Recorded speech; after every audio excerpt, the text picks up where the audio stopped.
राजा के दो हाथ थे। एक का नाम था दायां और दूसरे का बायां। राजा को जब कोई काम ना होता तो ये दोनों बैठे ठाले आपस में उंगलियां लड़ाया करते थे। एक दूसरे की पीठ खुजाते, हथेलियां मलते, कभी एक दूसरे के नाखून काटते। दोनों को एक बुरी आदत थी। राजा जब कोई बात करता तो वे उसकी बातों की नकल करने लगते। राजा कहता चांद गोल है तो दायां एक उंगली खोलकर दायरा बना देता।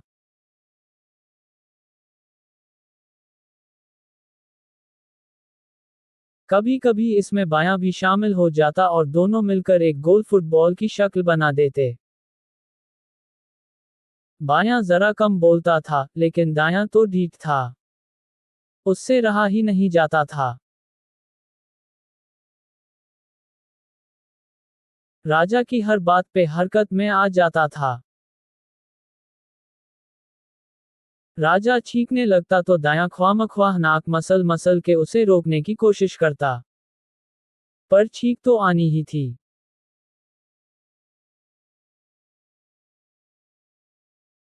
राजा जब खाना खाने बैठता तो वही निवाले तोड़ तोड़ के मुंह में डालता था। उसे हिचकी आती तो फौरन पानी का गिलास उठाकर उसके मुंह पे लगा देता। सेवा में इतने चुस्त दोनों की राजा कभी सूरज की तरफ देखता तो उसके कहने से पहले दायां लपक के आंख पे साया कर देता। कभी कभी जल्दी भी कर बैठते थे। दाएं ने जल्दी की सेवा में राजा को मालूम था कि दूध का गिलास गर्म है, लेकिन दाएं ने होशियारी की और अपनी दो उंगलियां जला लीं। दूध राजा के कपड़ों पर गिरा दिया। राजा ने ज्यादा कुछ नहीं कहा, आ तेरी कमबख्त। बस इतना कह के चुप हो गए। बाएं ने बढ़ के राजा के कपड़े झाड़ दिए। बस। राजा ने भी हमदर्दी जताई और डॉक्टर को बुला के मरहम लगवा दी। दोनों सेवादार भी थे, वफादार भी थे। राजा की लड़ाई हो जाती किसी दुश्मन से तो दायां फौरन तलवार खींच लेता और बायां ढाल संभाल लेता। राजा घोड़े पर सवार होता तो दायां चाबुक संभाल लेता और बायां घोड़े की लगाम खींच के रखता था। कभी राजा अपने ही ख्यालों में गुम होता तो वो मुंह लगे बारी बारी उठते और राजा की मूंछें मरोड़ देते, कभी दाढ़ी में उंगलियां फेरने लगते। राजा बैठने का इरादा करता तो दायां झुककर कुर्सी उठा लेता।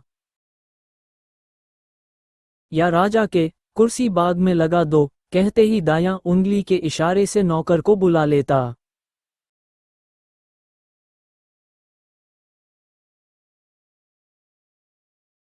वफादार ऐसे कि राजा जो भी सोचता, बायां कागज निकालकर सामने करता और दायां फौरन दर्ज कर देता। कभी कभी राजा थक जाता था उन दोनों से।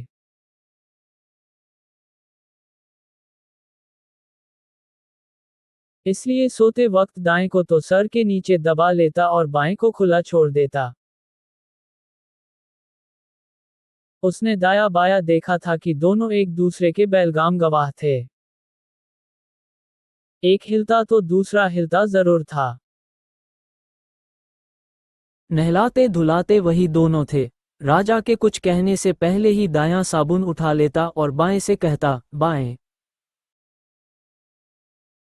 मल, जोर से मल।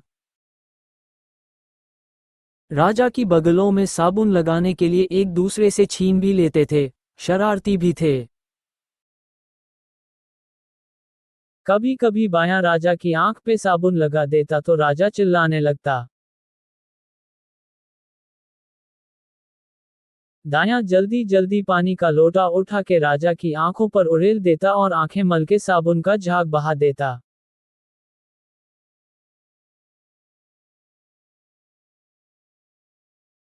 लेकिन कभी कभी राजा झरने के नीचे खड़ा हो जाता तो राजा को बहुत मजा आता, लेकिन ये दोनों छटपटाने लगते। एक बार राजा के वजीर ने बगावत कर दी, और जब बगावत की तो राजा के ख्वाबगाह में घुस के सबसे पहले इन्हीं दोनों को हथकड़ियां पहनाई। राजा की बेबसी देखकर दोनों को बहुत गुस्सा आया, उंगलियां भींचकर मुठियां दिखाई, लेकिन करते क्या? मजबूर थे बेचारे। न अपनी कुछ मदद कर सकते थे, न राजा की। वजीर ने राजा को ले जाकर किले की मीनार में बंद कर दिया, और दीवार के खूंटे से एक जंजीर राजा के पांवों में डाल दी। मीनार की ऊपर वाली कोठरी में कोई खिड़की, रोशनदान भी नहीं था। सिर्फ एक सलाखों वाला दरवाजा था जहां से पहरेदार आकर खाने की थाली रखता और लौट जाता। दोनों चाहते थे किसी तरह निवाला तोड़कर राजा के मुंह में डालें, लेकिन राजा बहुत गुस्से में था। दायां बायां अपनी उंगली भींच के रह जाते। राजा की मजबूरी पर दोनों को बड़ी तकलीफ होती। एक रोज दोनों ने मिलकर दरवाजे के कोने वाली सलाख पकड़ी और राजा से कहा कि तुम भी जोर लगाओ, और टेढ़ी करके दो सलाख बाहर निकाल ली।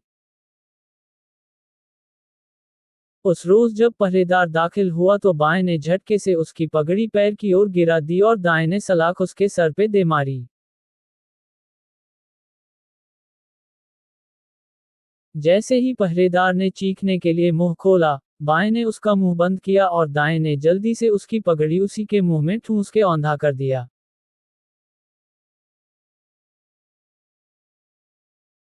दोनों ने मिलके उसी की पगड़ी से उसे गठरी की तरह बांध दिया।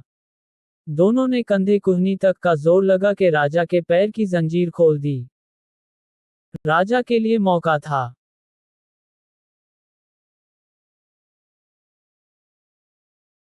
वह दरवाजे से बाहर निकला और ऊपर की छत पर चढ़ के किले के पीछे वाली नदी में कूद गया। दाएं बाएं ने भी खूब हाथ चलाए और राजा को लेकर दूसरे किनारे पर पहुंच गए। फिर क्या था? पास ही घास चरता एक घोड़ा दिखा। दोनों ने उसकी गर्दन पे हाथ फेरा, फुसलाया और राजा को उसकी पीठ पर लेकर गांव पार करके सल्तनत की हद से बाहर निकल गए। राजा का रसूख पड़ोसी राजाओं के साथ अच्छा था। महीने भर में राजा पड़ोसी की फौजें लेकर लौटा और गद्दार वजीर को निकाल बाहर किया।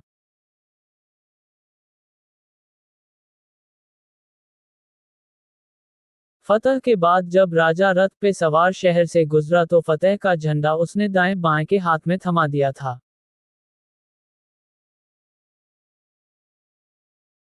दोनों बारी बारी उसको लहरा लहरा कर लोगों की जय जयकार का जवाब दे रहे थे तो राजा मुस्कुरा मुस्कुरा कर यही काम कर रहे थे।